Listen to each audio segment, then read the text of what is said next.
ಸ್ನೇಹಿತರೆ, ನಮ್ಮ all in one ಅಡ್ಡ ಯೂಟ್ಯೂಬ್ ಕನ್ನಡ ಚಾನಲ್ಗೆ ನಿಮ್ಮೆಲ್ಲರಿಗೂ ಸ್ವಾಗತ.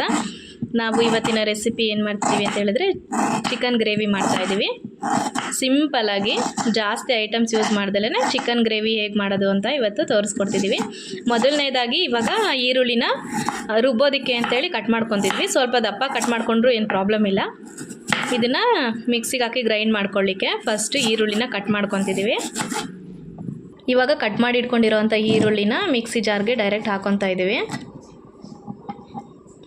ಈರುಳ್ಳಿ ನೆಕ್ಸ್ಟ್ ಇದಕ್ಕೆ ಬಿಡಿಸಿಟ್ಕೊಂಡಿರೋವಂಥ ಬೆಳ್ಳುಳ್ಳಿ ಕೂಡ ಒಂದು 3 ಬೆಳ್ಳುಳ್ಳಿ ತೊಗೊಂಡಿದ್ದೀವಿ. ಇದು 1.5 kg ಚಿಕನ್ನಿಗೆ ಮಾಡ್ತಾ ಇರೋದು. ಒಂದು 3 ಬೆಳ್ಳುಳ್ಳಿ ತೊಗೊಂಡಿದ್ದೀವಿ, ಸುಲಿದಿಟ್ಕೊಂಡಿದ್ದೀವಿ. ಇವಾಗ ರುಬ್ಬೋದಕ್ಕೆ ಈರುಳ್ಳಿ, ಬೆಳ್ಳುಳ್ಳಿ ಮತ್ತು ಸ್ವಲ್ಪ ಅರಿಶಿನ ಹಾಕೋಣ.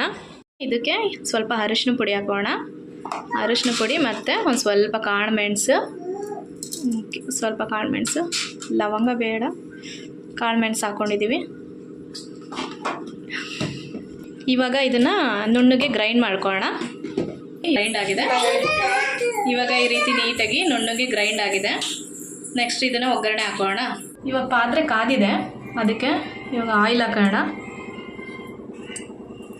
ಆಯಿಲ್ ಕಾಯಿಲಿ ಒಂದು ಸ್ವಲ್ಪ. ಆಯಿಲ್ ಕಾಯೋಷ್ಟೊತ್ತಿಗೆ ನಾವು ರೆಡಿ ಮಾಡ್ಕೊಂಡಿರಲ್ಲ ಬೆಳ್ಳುಳ್ಳಿ ಮತ್ತು ಈರುಳ್ಳಿ, ಅದಕ್ಕೆ ನಾವು ರುಬ್ಬಿಟ್ಕೊಂಡಿರೋಂಥ ಈರುಳ್ಳಿ, ಬೆಳ್ಳುಳ್ಳಿ ಮತ್ತು ಅರಿಶಿನ ಪುಡಿ, ಕಾಳುಮೆಣಸು ರುಬ್ಬಿಟ್ಕೊಂಡಿರೋದನ್ನ ಇದಕ್ಕೆ ಹಾಕಿ ಹಸಿ ಸ್ಮೆಲ್ ಹೋಗೋ ತನಕ ನೀಟಾಗಿ ಬಿಸಿ ಮಾಡ್ಕೊಳ್ಳೋಣ.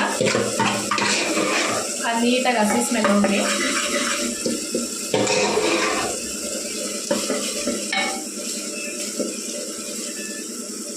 ಓಪನಲ್ಲೇ ಇಡೋಣ, ಅದನ್ನು ಮುಚ್ಚಬಾರ್ದು.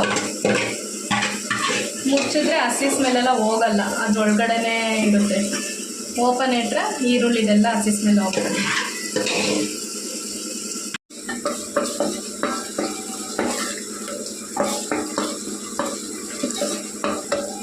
ಇವಾಗ ಈ ರೀತಿ ಎಲ್ಲ ನೀಟಾಗಿ ಕುದೀತಿದೆ. ಒಂದು 2-3 ಮಿನಿಟ್ಸ್ ಸಾಕು. ಇದೆಲ್ಲ ನೀಟಾಗಿ ಬಿಸಿ ಆಗುತ್ತೆ.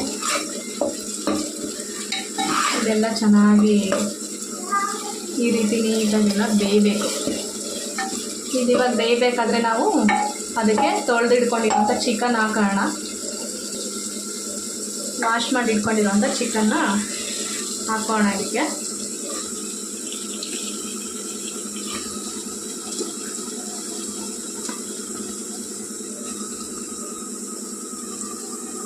ತುಂಬಾ ಟೇಸ್ಟಿಯಾಗಿರುತ್ತೆ. ಸಿಂಪಲ್, ಜಾಸ್ತಿ ರಿಸ್ಕ್ ಏನಿರಲ್ಲ. ಇದು ಈಸಿಯಾಗಿ ಮಾಡ್ಬೋದು,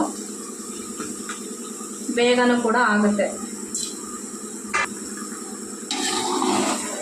ಇದು ಚಪಾತಿಗೆ, ರೊಟ್ಟಿಗೆ, ರೈಸಿಗೆ ಎಲ್ಲದಕ್ಕೂ ಚೆನ್ನಾಗಿರುತ್ತೆ.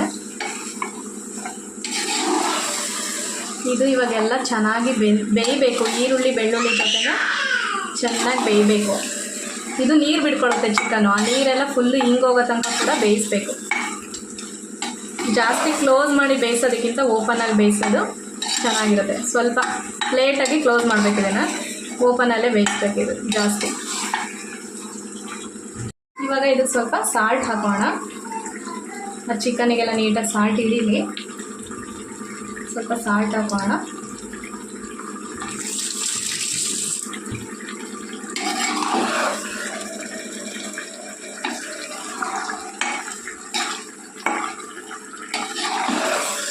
ಸಾಲ್ಟ್ ಹಾಕೊಂಡು ಈ ರೀತಿ ನೀಟಾಗಿ ಮಿಕ್ಸ್ ಮಾಡಿ ನೆಕ್ಸ್ಟು ನಾವಿವಾಗ ಇದನ್ನು ಒಂದು ಸ್ವಲ್ಪ ಹೊತ್ತು ಕಡಿಮೆ ಉರಿನಲ್ಲಿ ಬೇಯಕ್ಕೆ ಬಿಡೋಣ.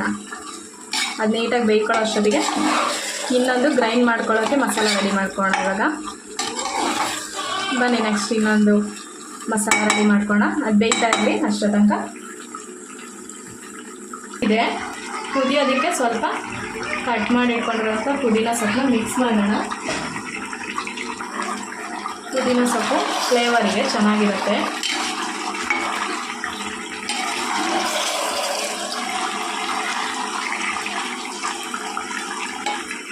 ಪುದೀನ ಸೊಪ್ಪು ಅದರೊಳಗಡೆ ಬೆಂದು ನೀರು ಬಿಟ್ಕೊಂಡು ಫ್ಲೇವರ್ ಕೊಡುತ್ತೆ, ಚೆನ್ನಾಗಿರುತ್ತೆ.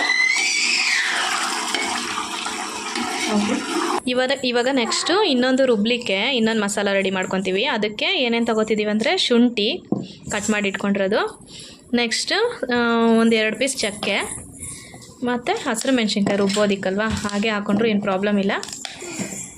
ಹಸಿರು ಮೆಣಸಿನ್ಕಾಯಿ ಹಾಕ್ಕೊತಿದ್ದೀವಿ.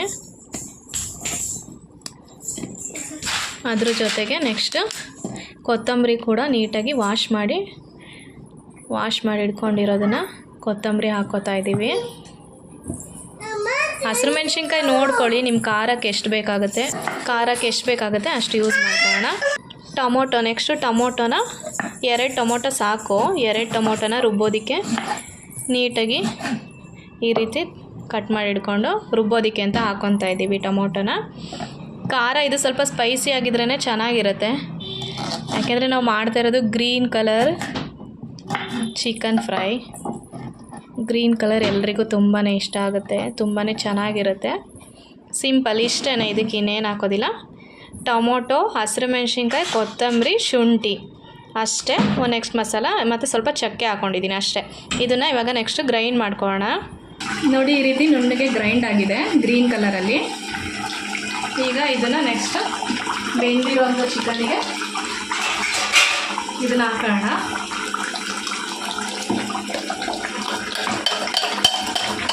ಚಿಕನ್ ಎಲ್ಲ ಬೆಂದಿದೆ ನೀಟಾಗಿ.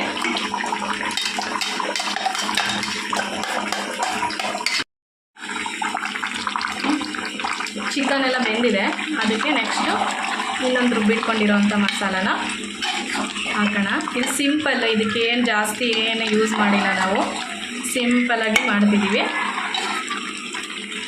ಯಾವುದೇ ರೀತಿ ಎಕ್ಸ್ಟ್ರಾ ಮಸಾಲ, ಚಿಕನ್ ಮಸಾಲ ಏನಿಲ್ಲ, ಮನೆಯಲ್ಲೇ ಏನಿದೆಯೋ ಅದರಲ್ಲೇ ಹೆಲ್ದಿಯಾಗಿರುವಂಥದ್ದು ಮಾಡ್ತೀವಿ. ಇದೆಲ್ಲ ನೀಟಾಗಿ ಹಸಿ ಸ್ಮೆಲ್ಲೆಲ್ಲ ಹೋಗಬೇಕು, ಕೊತ್ತಂಬರಿ ಅದ್ರದ್ದೆಲ್ಲ ನೀಟಾಗಿ ಹಸಿ ಸ್ಮೆಲ್ ಹೋಗೋ ತನಕ ಇದನ್ನ ಇನ್ನೂ ತುಂಬ ಹೊತ್ತು ಬೇಯಿಸ್ಬೇಕು. ಇನ್ನೂ ಒಂದು 1/4 ಗಂಟೆ ಬೇಯಿಸ್ಬೇಕು ಇದನ್ನು ಚೆನ್ನಾಗಿ. ಇದಕ್ಕೆ ಸ್ವಲ್ಪ ಹಾಗೆ ನೀರು ಕೂಡ ಹಾಕೋಣ, ಯಾಕೆಂದರೆ ಅದು ಬೆಂದು ನೀರೆಲ್ಲ ಹಿಂಗುತ್ತಲ್ಲ. ನೋಡಿ, ಈ ರೀತಿ ಎಲ್ಲ ಆಯಿಲ್ ಬಿಡ್ಕೊತಾ ಇದೆ. ಆಯಿಲ್ ಈ ರೀತಿ ನೀಟಾಗಿ ಬೇಯಬೇಕು, ಹಸಿ ಸ್ಮೆಲ್ಲ ಹೋಗೋ ತನಕ ಚೆನ್ನಾಗಿ ಬೇಯಬೇಕು. ಜಾಸ್ತಿ ಟೈಮ್ ತಗೊಳ್ಳಲ್ಲ, ಇದು ಬೇಗನೆ ಆಗುತ್ತೆ. ಮನೆಗೆ ಯಾರಾದರೂ ಗೆಸ್ಟ್ ಬಂದಾಗ, ಜಾಸ್ತಿ ಜನ ಬಂದಾಗ ಸಾಂಬಾರು ಒಂದೇ ಮಾಡಿದ್ರೆ ಕಷ್ಟ ಆಗುತ್ತೆ. ಜೊತೆಗೆ ಇದನ್ನು ಸಾಂಬಾರು ಜೊತೆ ಮಾಡಿಕೊಂಡ್ರೆ ಎಲ್ರಿಗೂ ಚೆನ್ನಾಗಿ ಒದಗುತ್ತೆ, ಎಲ್ರಿಗೂ ಸಾಕಾಗೋಷ್ಟು ಮಾಡ್ಬೋದು. ಜಾಸ್ತಿ ರಿಸ್ಕ್ ಕೂಡ ಆಗಲ್ಲ ಇದನ್ನು ಮಾಡೋಕ್ಕೆ, ಈಸಿಯಾಗಿ ಮಾಡ್ಬೋದು. ಬಿಸಿ ಬಿಸಿ ಚಿಕನ್ ಗ್ರೇವಿ ರೆಡಿಯಾಗಿದೆ. ಚಿಕನ್ ಗ್ರೇವಿ ಜೊತೆಗೆ ಚಪಾತಿ ಕೂಡ ರೆಡಿಯಾಗಿದೆ. ಕಾಂಬಿನೇಷನ್ ಚಪಾತಿ ಮತ್ತು ಚಿಕನ್ ಗ್ರೇವಿ ತುಂಬ ಚೆನ್ನಾಗಿರುತ್ತೆ. ನಾನು ಬಂದು ಇದು ಗ್ರೀನ್ ಕಲರ್ ಮಾಡಿದ್ದೀನಿ, ನೀವು ರೆಡ್ ಕಲರ್ ಮಾಡ್ಬೋದು, ರೆಡ್ ಕಲರ್ ಕೂಡ ಮಾಡ್ಬೋದು. ರೆಡ್ ಕಲರ್ಗೆ ಸ್ವಲ್ಪ ಚಿಲ್ಲಿ ಪೌಡರ್ ಹಾಕೋಬೇಕಾಗುತ್ತೆ. ನಾನಿಲ್ಲಿ ಹಸಿರು ಮೆಣಸಿನ್ಕಾಯಿ ಮತ್ತು ಕೊತ್ತಂಬರಿ ಸೊಪ್ಪು ಹಾಕ್ಕೊಂಡಿರೋದ್ರಿಂದ ಗ್ರೀನ್ ಕಲರ್ ಬಂದಿದೆ.